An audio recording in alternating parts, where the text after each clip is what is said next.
This program is brought to you in partnership with the Central Bank of Nigeria. Glad to have you back. It's the Business Daily right here on Trust Television. Now I have Dr. Sam Omale, President CEO, Rock Global Investment Network, joining me now from London in the United Kingdom to speak to the inflation numbers that was released yesterday by the National Bureau of Statistics, of course, which put Nigerian inflation currently at 15.10%. Good morning, Doctor. Good morning, Yusuf. Thank you for having me. Always a pleasure having you. Let's get your reaction. Before we went on that break, we took a report where Nigerians did speak about the numbers. Many of them say the numbers is different from their reality. I mean, there's something called the real economy, and there's something called the technical economy.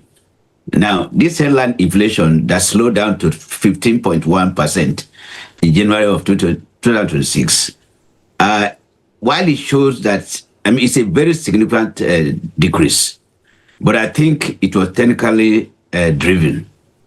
And the figures were technically generated from the moderation from late 2025 to this level. And while it signifies, just like we have said, while it shows that households, potential relief for household and potential interest rate cuts, the reality does not attest to that fact because of the persistent depreciation of the Naira itself, which means the unit of Naira to buy food is still weak. And so that was the problem. That's why there's a disconnect between the figures and the actual impact on the people's lives. Indeed, the disconnect between the figures and the people's reality. Before then, there was a prediction by some finance houses. According to them, the inflation number was to rise to between 18 and 19%. Let's look at some of the finance institutions that did make the presentation. Coronation Asset Management Limited did say inflation was going to be around 19.19%. Of course, that is for January. Meristem projected 18.88%. FMDA Research projected 18.98%. And of course, FBN Quest expected the rate to fall within 18% and 19% range. That's more like an increase. How do you think all these, institutions got it so wrong? Yeah, that's what I just said. It was technically driven. Meaning that the impact of the rebasing, for example, and all that will have come in. And the expansion of the basket in calculating this inflation, they all have played into this. So why the financial institutions who are near to the people, who are seeing the reality of things, are more apt to their prediction, because a gap of 3% is too much. It's too much, which means that the Bureau of Statistics will have, like I said, have generated their figures through some engineering, if I should say. Indeed. What will you say? Before now, there was a base year that was changed, and a lot of people saw that we're going to see the effect of that in January, but it's not reflecting. Yeah, it's not reflecting because the inflation figure itself, how it came to be, the inflation of certain terms. For example, if you work for 30 minutes or an hour, it can be calculated as labor, as employment. The basket itself was expanded, and if you look at the figures, what the statistics the office used in arriving at why the price is falling, they talk about water yam, peas, all this stuff that seems to reduce the seriousness of what we are dealing with, because it's the criteria they are used that is causing like I said, the disconnect between the reality and the figures that they're having. So what do you make of this criteria? Is it the right criteria, or we're doing something that is not really right? I mean, Nigerians are still struggling to understand the criteria. The mode now, or the model now that the NBS is using to calculate inflation, and even by extension, some other numbers like the unemployment figures, for instance? Look, as long as these figures, I mean, as long as there's a reduced purchasing power and there's a high cost of things, it means that something is not right. If inflation is dropping, it should be that the purchasing power of the people should have increased. People can predict how to buy things, but that's not the case. So it also means that the food inflation, for example, remains very, very high, still very high at 8%, they say, but according to Reuters and all that, it's actually about 26%. So if the food inflation, which is the obvious thing that people would deal with, first of all, is that high, then you can see why the figures are not matching, because the household will still be facing severe hardship as long as the food inflation, the real figure is actually 26.08% and not 8.89%. See, that's the difference between when you engineer figures. You can use models to get at what you want, but it doesn't translate to the real economy. It doesn't translate to the real economy. And I think that's what we're grappling with. So they have to be more realistic in the model they're using to arrive at these figures. Indeed. I'm now being joined also in the studio by Mr. Agaba, who is an economic analyst. He is an FCTA resident, and of course, he can share his own experience with us with regards to the new inflation numbers. Good morning, Mr. Wilson. Good morning. Yes, glad to have you here. Yeah. The inflation numbers came out yesterday.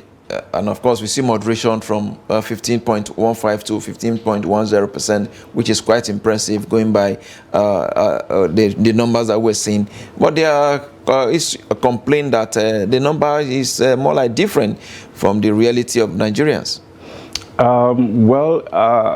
You know, I like to be as scientific as I can, that's as objective as I can. First of all, let's understand the concept of inflation. The concept of inflation, simply put, is the rate of change in the prices of goods and services. Okay, so when you say inflation is growing, it means therefore that the prices of things are going up rapidly. So when inflation decreases, it means the rate at which the prices of goods and services increase is decreasing. I hope I have not compounded the issue. Let me put it this way. We are well understood. Let's assume that the price of goods and services is changing at 5 naira per week. We can say that the inflation rate is 5 naira per week. And of course, if we want to calculate that as a basis of the price at a certain time in the past, then we can now say 0.something% or whatever percentage we calculate. Now, if after some time it now jumped to 10 naira per week, we say inflation is increasing. But if it now bounces back from there and it starts increasing by 8 naira per week, now this is where the technicality of what we are discussing comes in. Remember, it was 5 naira per week, it jumped to 10 naira and then came to 8 naira. It doesn't mean you are going to start buying things at the prices you used to buy when the rate of change of prices was 5 naira. But it does mean that the rapidly increasing price is beginning to match break. Slowing down. Slowing down. That is not going to have immediate effect on the prices of goods and services in the market. All things being equal and other factors working in harmony, within a given lag, you can now begin to see the result. What we call the lag is the gap between when something occurs and when it begins to have impact on the targeted variable. That's on the one side. Second aspect that I would like to also expatiate on is how inflation is calculated. We take the rate of change in prices of several goods, then we average it. So, whereas the rate of change of some goods could come down to as low as 2%, there are others that are as high as 40-something%. When you average them, it may land at 15%. That does not mean that the person who is buying, say, industrial goods whose rate of increase in price have reduced to 2%, is going to enjoy, I mean, his own advantage is going to be comparable to the person in the food sector, which is still 26 point something percent.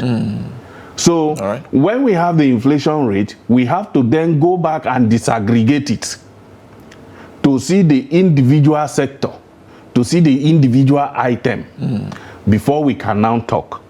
Now, for a country like Nigeria, where we are officially categorized as a developing economy, I wonder if we are actually developing. But let's assume we are a developing economy. One of the greatest things that we need to do is to make sure our people are not hungry. That is food supply. So, and what Nigerians have been crying for the past how many years is prices of food. So if food is still costly, it means the government policy is not doing well in the area of food yet. Yes, we wanted things like building materials and the rest to come down. But more importantly, if you don't have food in your stomach, you won't even buy medicine. So this is where we are. I just wanted to clarify that aspect so that we can now begin to dig into the issue. Is the policy working?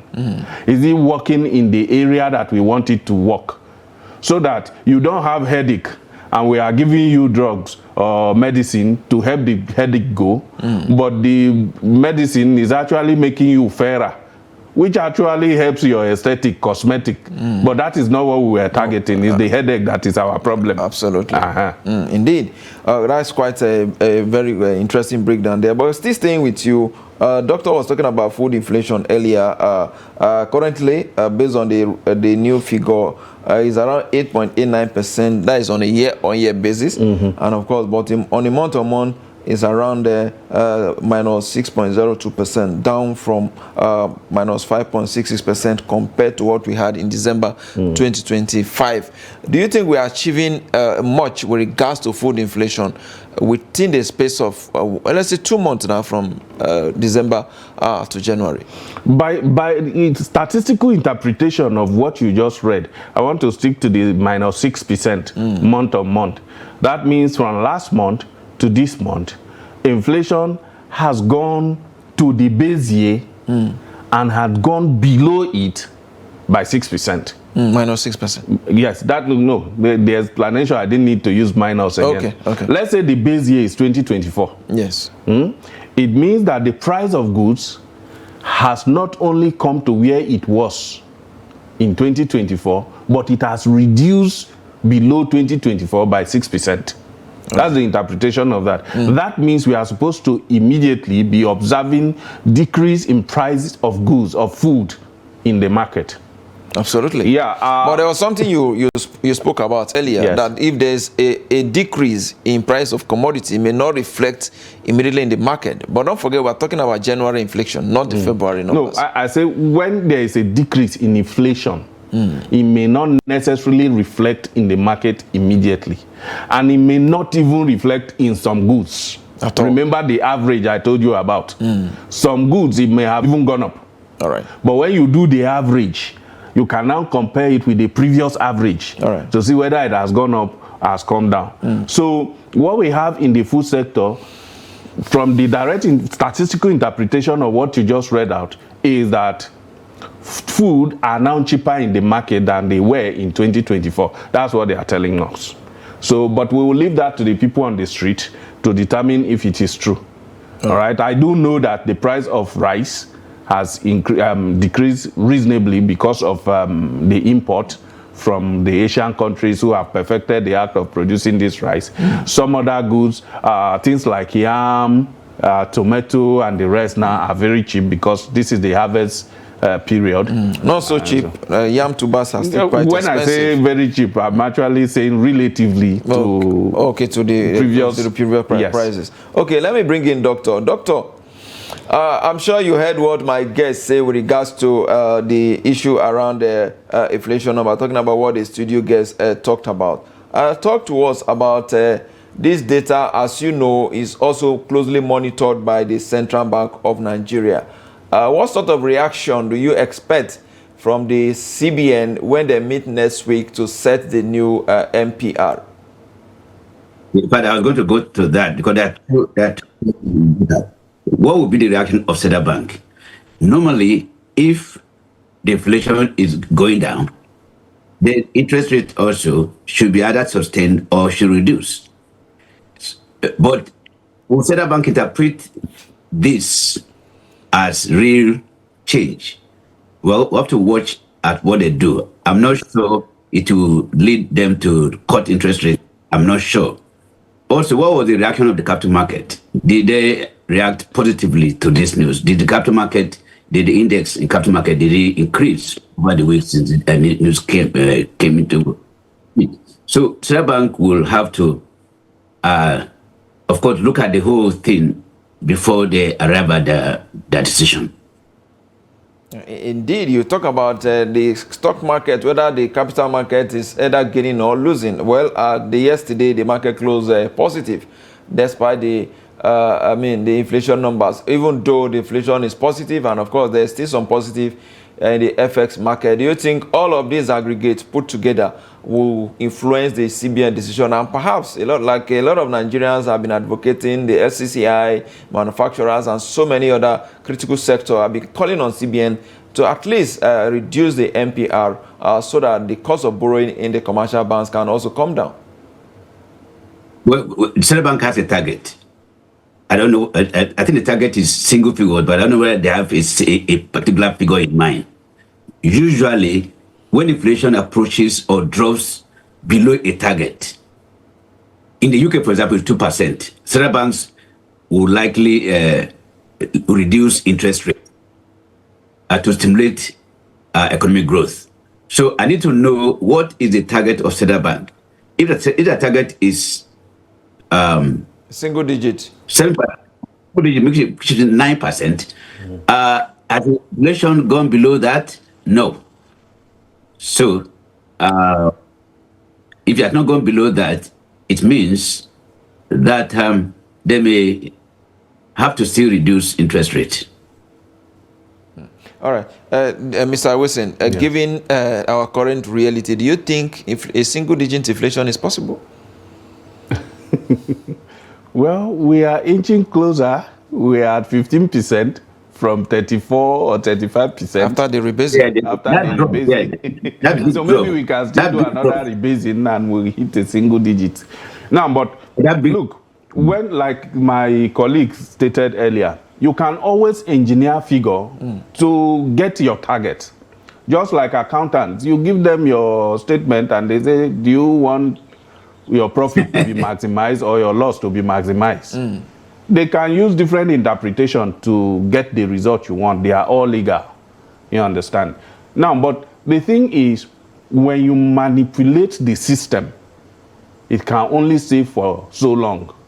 All right? Now, when you have inflation figure that does not depict the reality on ground, you will open a pace. When we under project evaluation, there's the real interest rate and there's the nominal interest rate. The nominal interest rate is the one that is stated. The real interest rate is the inflation, is the nominal interest rate minus inflation. So inflation is accounted for in the real interest rate. Now, if that difference is high, it wants to encourage investors to put money in projects within the country. But then if you then put your money and the reality on ground does not align with this, the outcome will be different. And what we will get going forward is investors not trusting our figures. So you understand. This is why every country wants to be as close to realistic as possible. And of course, I must admit that there's no perfect data handling. There must be a margin of error. But you want to keep that margin of error as little as possible. All right. So, and for me, from where I come, I also believe in true evaluation of your own performance. Right. Sometimes it is not actually what you are doing. It is the system. Then you identify it is the system, then we need to rejig the system. But if we embellish the figure to make it look like we are doing good, then of course nobody will ever know the true cause of the problem. So I hope that these figures are good, and if they are, let's sustain it. And I hope that the CBN, of course, the CBN definitely have to respond to it with interest rate, because there's also a drive towards a single-digit interest rate within the economy, because we are a developing nation and we need to encourage borrowing so that economic activities can pick up, so that we can reduce issue of unemployment, so that we can reduce poverty, so that we can reduce social vices, you know, and so that we can generate more revenue, and so that we can build more infrastructure. You see the cycle. Absolutely. It works together. Exactly. I mean, for us to benefit from the larger economy.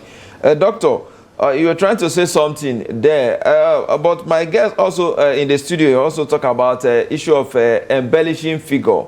Do you think there is case of a lack of transparency in the way and manner the NBS handling their data?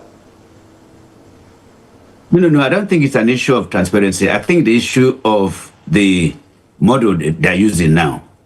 For example, they have increased the items in the basket. Definition of certain things have been changed. So what I do is technically right. But what we're trying to say is that really, does that bring out our real situation? Because the reason that has caused this is the reason define employment. For example, if a laborer claims somewhere for 1 hour is employment. I mean, that cannot be realistic. Unemployment is still very high in the system. We all have graduates in our homes that are not at work. So it's not fraudulent, but it's what we've agreed. They brought out the model they are going to use. They defined everything. They expanded the basket and included several other things into what they're doing. So, yeah, I don't think it's fraudulent, but it's a weak model, if I should say. We have to rejig it a bit to bring the rest in. Because the question we're asking is, a lowering inflation should provide a stable operating environment. Do we have that in place?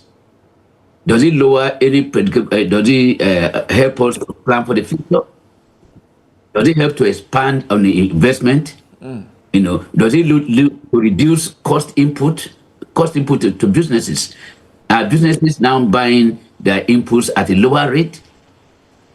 Is there international competitiveness? Are people coming to invest in our environment because of this? So these are the things that will have to be answered to see that the figure we're giving out is trustworthy and can be used to make economic decisions. Indeed, making economic decisions, it requires some realistic and, of course, realistic numbers for you to be able to make realistic decisions and, of course, attract foreign direct investment. But let's look at food inflation and how they fare across states, basically. Doctor, your home state, Kogi State, is leading. The Kogi State has the highest food inflation in the month of January, 19.84%. And, of course, it's followed closely by its neighbor, Benue State, 18.38%. These two states are states that were actually known for food production. How do we get to this point, Doctor? Well, that's the oxymoron. I mean, because Benue, Kogi are the food basket the state of the nation. But I would say straight away, the instability, the insecurity, and the farmer-header clashes have not helped at all. People are supposed to be on their farms. They are not able to go to the farms. The one that have been planted, you see cattle mowing them down, eating them all off. You see videos of farmers crying out of their crop being destroyed. So the explanation to why that is so is because the farmers have not been settled to go to their businesses and to produce as usual. So until we deal with that insecurity, there will still be scarcity of food in these two states, which is very ironic, because these two states can actually provide enough food for nation. Indeed. Back to studio now, Mr. Wilson. You want to react to the same question there? Benue State used to be the food basket of the nation. That's that's your home state. No, our slogan is still food basket of the nation. There's no you are food. saying as if they have changed it. But there's no food. But we still have our basket at the roundabout. The basket is empty. Anyway, that was on a lighter note. I want to agree with my colleague when he mentioned the insecurity situation. I was in Benue earlier this earlier in January this year, and I get to hear about the situation. I was able to even speak with some people who were on ground zero, and I noticed that the matter was even deeper than we hear here in Abuja. So a lot of people are afraid of going to farm and all of that. So that's on the part of the insecurity. And another thing I must also mention is the government at the state level. I haven't seen a government that has, I'll speak for Benue because that's where I'm from, so that I can actually own it. I haven't seen any government that have rolled out any agricultural project that is targeted towards increasing productivity. Since 1999, I haven't seen any. And I have followed the politics of Benue State closely. I haven't seen any. So we were a food basket of the nation because it was naturally occurring. Peasant farmers just produced because that's what God gave them, and we had them in abundance. Since 1999, I haven't seen any concerted effort towards harnessing that potential in a way that we can actually live up to the name. So that is also responsible for what you are seeing today. Before, we used to produce yam in very high quantity, a lot of fruits, even beans, grains. There's nothing that does not grow in Benue State. But there have never been concerted effort, no improved seedling. Highest you hear, the governor distributed fertilizer. This fertilizer will eventually, if it arrives to the farmer, will arrive sometimes in November. Late, yeah. They can't use it for that year. And by the time it stays till the next season, it is no longer as potent as it should be. Then these things goes to political farmers who end up selling it in the market and all of that. There is no program that is designed to help harness and optimize this potential in the state. So over time, it will only fizzle out. It will only fizzle out, just like we used to do during the hunting and gathering. Over time, the fruits in your vicinity becomes depleted, and then you begin to widen your search. So that is what is happening to Benue. I will not speak for Kogi State. Indeed, the doctor has spoken for Kogi State. Let's also look at states that have low food prices as well. We have states like Yobe, who is also facing insecurity as well. Yeah. We have Nasarawa states. Of course, there are some element of insecurity, and of course, Sokoto. But they are experiencing a decline in food inflation on a month-on-month basis. Yeah, these states... based on my experience, I've visited some of these states. Agriculture is practiced more commercially in these areas than you have in the Middle Belt. Land use system, although follows the same law across Nigeria, but it's easier I can go to any of these states today and I want like 100 hectares. Somebody will just take me somewhere and say, oh yeah, this is it. If I'm leasing, you just pay that lease and you can use it. It's not easily done around the Middle Belt here, and as you go down south, it's even worse. So those people are more commercial in nature. You see one person owning 1,000 hectares of maize, 1,000 hectares of sorghum or soybeans and all of that. So farming is done more commercially up there than you have in the Middle Belt. Right. So what you are seeing today, even though it's a grossly reduced capacity, they are still better organized than what you have in the Middle Belt. The Middle Belt, indeed. Yeah. Quite interesting. Doctor, there is also a concern here. When there is decline in food prices, it benefits the consumers. But there is also a concern that it poses risk for farm incomes and rural economic stability. How do we balance the two?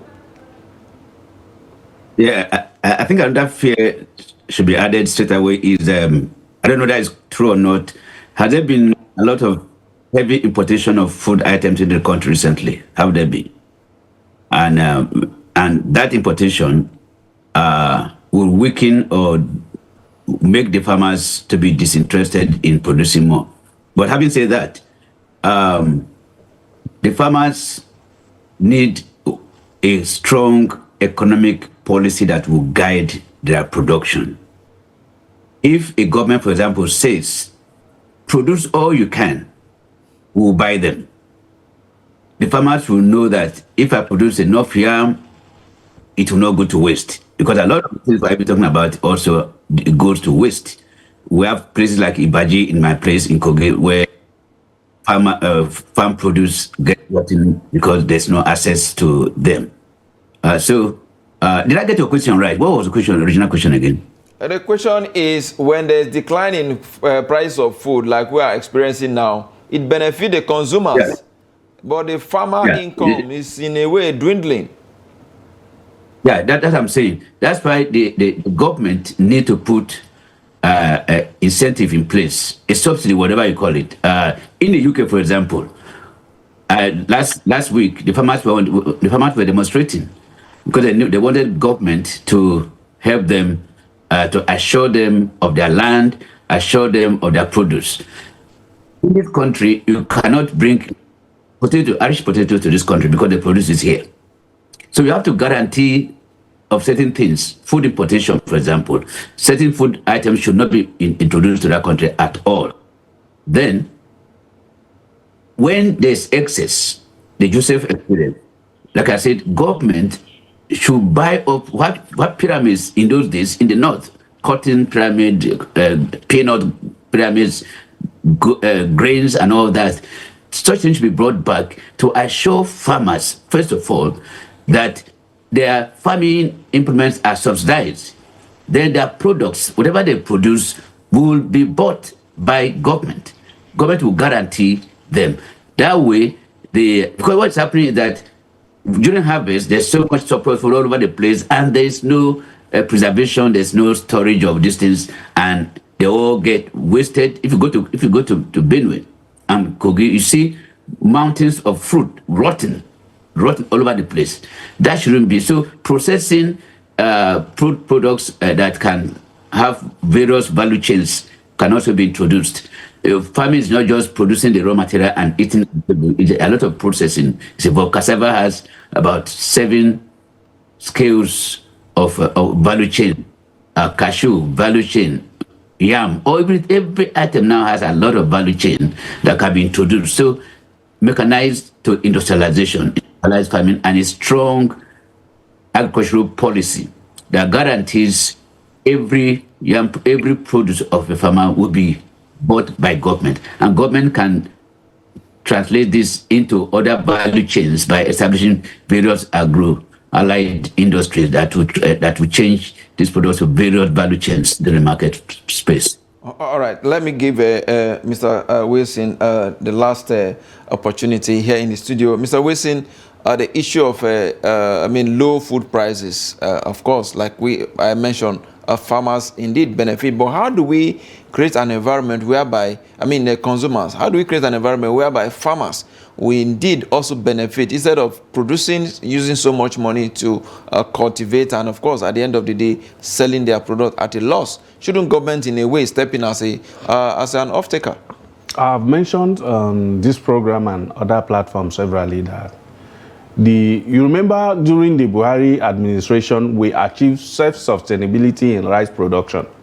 But then the price of rice that was produced at home was higher than what we import. And I explained the mechanism behind that. That number one, the inputs we have here, our seeds, for instance, for rice, has very low yield. So the most promising variety of rice at the time will tell you 5 tons per hectare. But in reality, you get between 1.5 to 2.5. People who make 3 with best agricultural practices, they are champions. But you go to Asia, where they are doing 7 to 8 tons per hectare, and then they turn over that land 3 times in a year, because some varieties of rice can be ready for harvest in 90 days. All right. So now we have the issue of that input. We have the issue of mechanization. All right. And then we have the issue of value chain development.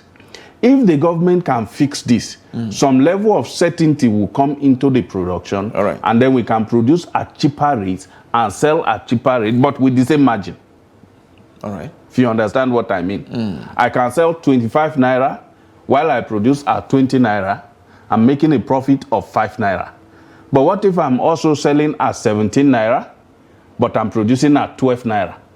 My profit margin has not reduced, but the price to the consumer has reduced. So what we need to do is a way of helping the farmer to produce at a lower cost, so that a reduction in price does not necessarily take away their margin. Their margin, indeed. That's the ball you throw to the court of the government there. Exactly. Thank you so much, Mr. Wilson, Agaba economic analyst. We appreciate your time joining us here in the studio. And of course, Dr. Sam Omale, President, CEO, Rock Global Investment Network, speaking to us all the way from London in the United Kingdom. Thank you so much, Doctor. Thank you for having me. Bye-bye. All right, well, that's a wrap on the show today. We'll be back here again tomorrow. I am Yusuf Akogu. This program is brought to you in partnership with the Central Bank of Nigeria.